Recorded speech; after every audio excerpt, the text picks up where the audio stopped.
रतन टाटा, ये नाम ही Indian industry का दूसरा नाम है। उनकी पहचान सिर्फ एक बिजनेस टाइकून के रूप में नहीं, बल्कि एक ऐसे व्यक्ति के रूप में है जिसने भारतीय उद्योग को नई ऊंचाइयों पर पहुंचाया। वो एक ऐसे विजनरी लीडर हैं जिन्होंने टाटा ग्रुप को एक ग्लोबल कॉन्ग्लोमरेट बना दिया।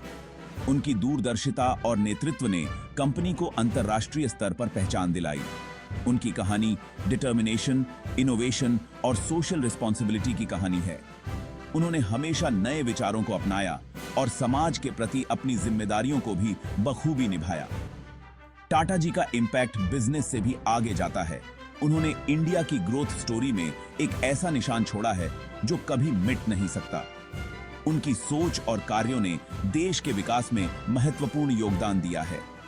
उनकी लीडरशिप ने कई जनरेशन्स के एंटरप्रेन्योर्स को इंस्पायर किया है। उन्होंने युवा उद्यमियों को मार्गदर्शन दिया और उन्हें अपने सपनों को साकार करने के लिए प्रेरित किया।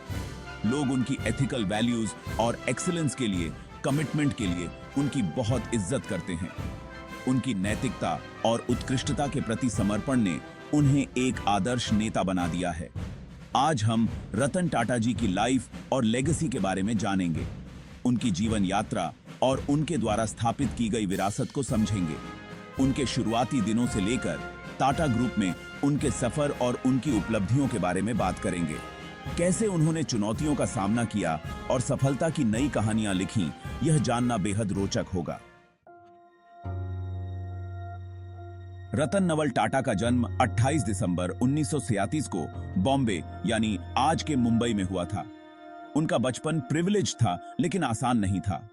उनके माता पिता अलग हो गए थे जब वो छोटे थे और उनकी परवरिश उनकी दादी ने की। इस एक्सपीरियंस ने उनको बहुत इंडिपेंडेंट और रिजिलिएंट बनाया। टाटा जी ने अपनी शुरुआती पढ़ाई मुंबई के Cathedral and John Connon School से की। उसके बाद वो हायर स्टडीज के लिए यूनाइटेड स्टेट्स चले गए। उन्होंने 1966 में कॉर्नेल यूनिवर्सिटी से बैचलर ऑफ आर्किटेक्चर की डिग्री हासिल की। उसके बाद उन्होंने 1975 में हार्वर्ड बिजनेस स्कूल से एडवांस्ड मैनेजमेंट प्रोग्राम भी किया। इन शुरुआती दिनों ने उनके ग्लोबल आउटलुक और बिजनेस एक्यूमेन को शेप किया। रतन टाटा का टाटा ग्रुप में आना तय नहीं था। वो टाटा फैमिली से थे। फिर भी उन्होंने अपने करियर की शुरुआत जमशेदपुर में टाटा स्टील के शॉप फ्लोर से की। इस एक्सपीरियंस ने उन्हें ग्रुप के ऑपरेशंस और वर्कर्स की लाइफ को समझने में बहुत मदद की। उन्होंने कड़ी मेहनत, डेडिकेशन और एम्पैथी की इंपॉर्टेंस को समझा। केयर में उन्हें national radio and electronics company limited यानी नेल्को का डायरेक्टर इंचार्ज बनाया गया। उस समय नेल्को को बहुत नुकसान हो रहा था और टाटा जी को कंपनी को उससे बाहर निकालने की जिम्मेदारी दी गई थी। उन्होंने बहुत अच्छे से कंपनी को प्रॉफिटेबल बनाया और अपनी लीडरशिप पोटेंशियल दिखाई। 1959 में रतन टाटा के अंकल JRD टाटा ने टाटा सन्स के चेयरमैन का पद छोड़ दिया। रतन टाटा ने उनकी जगह ली और एक ऐसे कॉम्प्लेक्स कंग्लोमरेट की कमान संभाली जिसका इतिहास बहुत पुराना था। चेयरमैन के तौर पर उनके शुरुआती सालों में उन्हें इंटरनल रेजिस्टेंस और एक्सटर्नल स्केप्टिसिज्म का सामना करना पड़ा, लेकिन टाटा जी नहीं माने। उनके पास ग्रुप के फ्यूचर के लिए एक क्लियर विजन था, उसे एक ग्लोबल पावर हाउस बनाना। उन्होंने कई सारे बोल्ड रिफॉर्म्स किए, नॉन कोर बिजनेसेस से हाथ खींच लिए और इनोवेशन और एक्सपेंशन पर ध्यान दिया। Section 5, a legacy of innovation.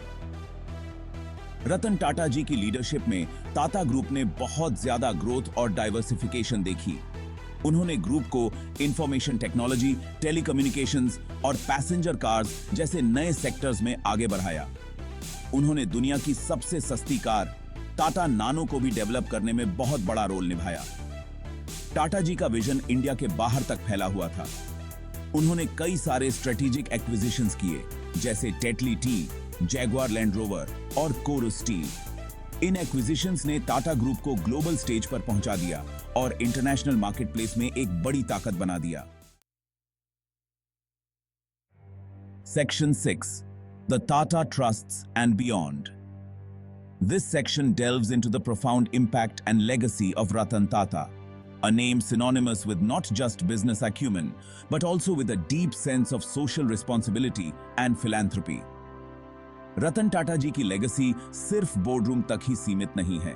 उनकी लीडरशिप ने टाटा ग्रुप को ग्लोबल हाइट्स तक पहुंचाया है, लेकिन उनकी असली पहचान उनके सामाजिक कार्यों में है।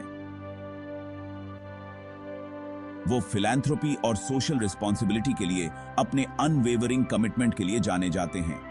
उन्होंने हमेशा समाज के प्रति अपनी जिम्मेदारी को सबसे ऊपर रखा है। टाटा ग्रुप उनकी गाइडेंस में इंडिया में कई सारे सोशल इनिशिएटिव्स में सबसे आगे रहा है। ये इनिशिएटिव्स समाज के हर वर्ग को अपलिफ्ट करने के लिए डिजाइन्ड हैं। ये इनिशिएटिव्स गरीबी हटाने, एजुकेशन, हेल्थ केयर और एनवायरमेंटल सस्टेनेबिलिटी पर फोकस करते हैं। इन प्रोजेक्ट्स ने लाखों लोगों की जिंदगी में सकारात्मक बदलाव लाया है। टाटा ट्रस्ट्स, जो टाटा ग्रुप से जुड़े फिलैंथ्रोपिक ऑर्गेनाइजेशंस का एक समूह है, इन एंडेवर्स में बहुत अहम भूमिका निभाता है।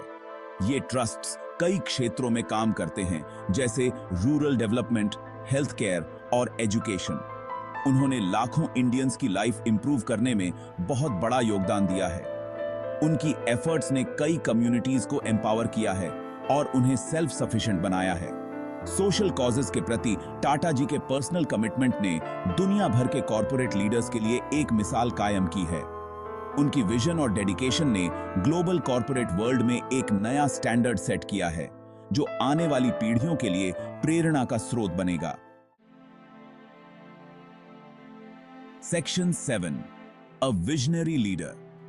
रतन टाटा जी का लीडरशिप स्टाइल ह्यूमिलिटी, एम्पैथी और ह्यूमन नेचर की गहरी समझ के लिए जाना जाता है। वो अपनी टीम को इंस्पायर और मोटिवेट करने की एबिलिटी के लिए फेमस हैं। वो ट्रस्ट और एम्पावरमेंट का माहौल बनाते हैं और एम्प्लॉइज को रिस्क्स लेने और आउट ऑफ द बॉक्स सोचने के लिए इनकरेज करते हैं। उनकी लीडरशिप कॉर्पोरेट रेल्म से भी आगे जाती है। वो ग्लोबल इश्यूज पर अपनी बात रखते हैं और sustainable development, ethical business practices और सोशल जस्टिस के लिए आवाज उठाते हैं। उनका मानना है कि बिजनेस के पास दुनिया में अच्छाई लाने की ताकत होती है। Section 8, global recognition and awards. Ratan Tata ji के कॉन्ट्रिब्यूशंस के लिए उन्हें पूरी दुनिया में कई अवार्ड्स और रिकॉग्निशन मिले हैं।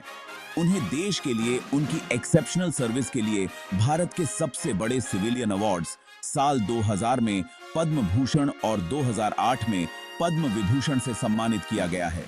उन्हें दुनिया की प्रेस्टीजियस यूनिवर्सिटीज से ऑनररी डॉक्टरेट्स भी मिली हैं, जिनमें यूनिवर्सिटी ऑफ कैम्ब्रिज और यूनिवर्सिटी ऑफ ऑक्सफोर्ड भी शामिल हैं। उनकी लाइफ और काम आज भी इंडिया और दुनिया भर के एंटरप्रेन्योर्स और बिजनेस लीडर्स को इंस्पायर करते हैं। Section 9, Ratan Tata on inspiration. Ratan Tata ji की लाइफ स्टोरी पूरी दुनिया के लाखों लोगों के लिए एक इंस्पिरेशन है। उन्होंने छोटी शुरुआत से इंडिया के सबसे बड़े और रिस्पेक्टेड कंग्लोमरेट्स में से एक को लीड किया। वो कड़ी मेहनत, डिटर्मिनेशन और अपने विजन पर अटूट विश्वास की जीती जागती मिसाल है। एथिकल कंडक्ट और सोशल रिस्पॉन्सिबिलिटी के लिए उनके अनवेवरिंग कमिटमेंट ने इंडिया में कॉर्पोरेट गवर्नेंस के लिए एक बेंचमार्क सेट किया है। उन्होंने दिखाया है कि बिजनेस अच्छाई का जरिया बन सकता है, पॉजिटिव चेंज ला सकता है और एक ज्यादा इक्विटेबल और सस्टेनेबल फ्यूचर बना सकता है। Section 10, the future according to Ratan Tata. Ratan Tata, a name synonymous with integrity and visionary leadership, continues to shape the future even in his retirement. Retirement में भी रतन टाटा जी ग्लोबल बिजनेस लैंडस्केप में एक influential figure हैं। उनकी सोच और दृष्टिकोण आज भी बिजनेस वर्ल्ड को इंस्पायर करते हैं। वो आज भी स्टार्टअप्स में इन्वेस्ट करते हैं और यंग एंटरप्रेन्योर्स को मेंटोर करते हैं। उनकी मेंटरशिप से कई नए उद्यमियों को सही दिशा मिलती है और वे अपने सपनों को साकार कर पाते हैं। उन्हें ऐसे बिजनेसेस में खास दिलचस्पी है जो सोशल और एनवायरमेंटल चैलेंजेस को एड्रेस करने के लिए टेक्नोलॉजी का इस्तेमाल कर रहे हैं। उनकी यह सोच उन्हें एक अलग लीग में खड़ा करती है।